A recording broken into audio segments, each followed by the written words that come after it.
Balakrishna Boyapati combination అంటేనే ఎలాంటి అంచనాలు ఉంటాయి అనేది ప్రత్యేకంగా చెప్పాల్సిన అవసరం లేదు. ఒకసారి వాయిదా పడిన తర్వాత అంచనాలు తగ్గుతాయి ఏమో అనుకుంటే అది మన పొరపాటే అవుతుంది. ఈ కాంబినేషన్లో వచ్చిన అఖండ 2 ఎలా ఉందో పూర్తి రివ్యూలో చూద్దాం.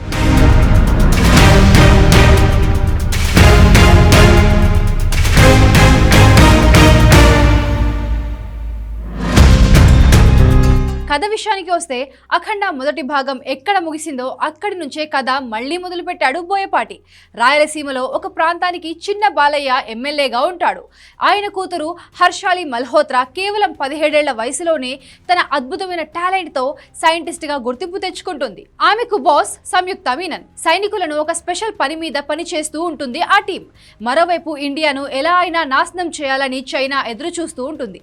దానికోసం మన దేశంలో రాజకీయ నాయకుడు కబీర్ సింగ్ సాయం తీసుకుంటుంది. వాళ్ళందరూ కలిసి భారతదేశ సనాతన ధర్మం మూలాలను కొట్టాలని ప్లాన్ చేస్తుంటారు.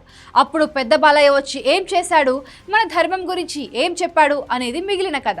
స్క్రీన్ ప్లే విషయానికి వస్తే బోయపాటి బాలయ్య కాంబినేషన్ కలిసినప్పుడు కథ గురించి ఎవ్వరూ ఆలోచించారు. స్క్రీన్ మీద వాళ్ళిద్దరూ కలిసి చేసే మ్యాజిక్ గురించి ఆలోచిస్తారు. ఈసారి కూడా లాజిక్ ను ఖండాలుగా నరికిన హాయిగా ఒకసారి చూసే సినిమాను ఇచ్చాడు బోయపాటి. కథతో పని లేదు, కథనంతో అవసరం లేదు. జస్ట్ స్క్రీన్ మీద అలా బాలయ్య త్రిశూలం తిప్పుతూ వస్తే చాలు, మీరు పెట్టిన డబ్బులకు పైసా వసూలైపోయినట్టే. ఇక్కడ మనకు తెలియని కథ ఈ సినిమాలో లేదు. దేవుడు లేడు అనే వాళ్ల కోసం దేవుడు ఉన్నాడు అని చెప్పడానికి చేసిన ప్రయత్నం అఖండ. ప్రతి దానికి దేవుడే రానవసరం లేదు, ఆయన అంశతో పుట్టిన వాళ్ళు కూడా ఉంటారు అని ఈ సినిమాలో చూపించాడు బోయపాటి. కరెక్ట్ టైంలో బయట నడుస్తున్న ట్రెండ్ పట్టుకొని సనాతన హైందవ ధర్మం గురించి చెప్పాడు.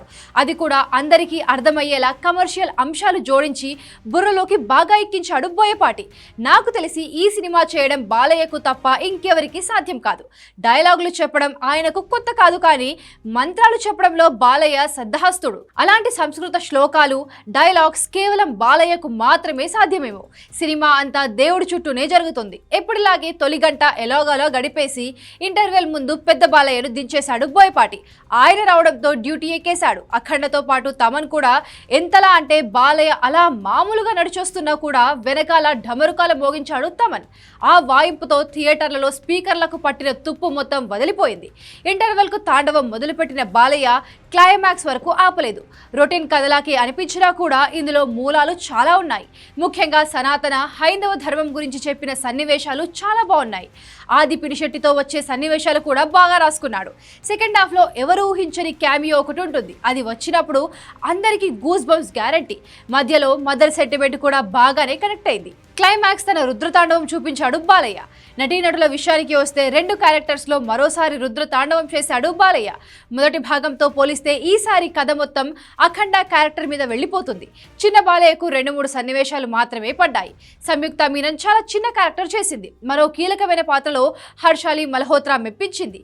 ఆది పినిశెట్టి విలన్ గా బాగున్నాడు. మిగిలిన అన్ని పాత్రల్లో అందరూ మెప్పించారు. టెక్నికల్ టీం విషయానికి వస్తే బాలయ్య కనిపిస్తే బోయపాటికి మాత్రమే కాదు తమన్కు కూడా పూరకాలు వస్తాయి. సినిమాటోగ్రఫీ కూడా చాలా బాగుంది. ఎడిటింగ్ అక్కడక్కడ కాస్త లాగ్ అయిన ఫీలింగ్ వచ్చినా కూడా అది సినిమా మీద పెద్దగా ఎఫెక్ట్ చూపించలేదు. నిర్మాణ విలువలు బాగున్నాయి. దర్శకుడిగా బోయపాటి మరోసారి రెచ్చిపోయాడు.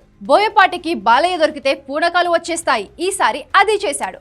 ఓవరాల్ గా అఖండ 2 తాండవం థియేటర్లలో శివతాండవం.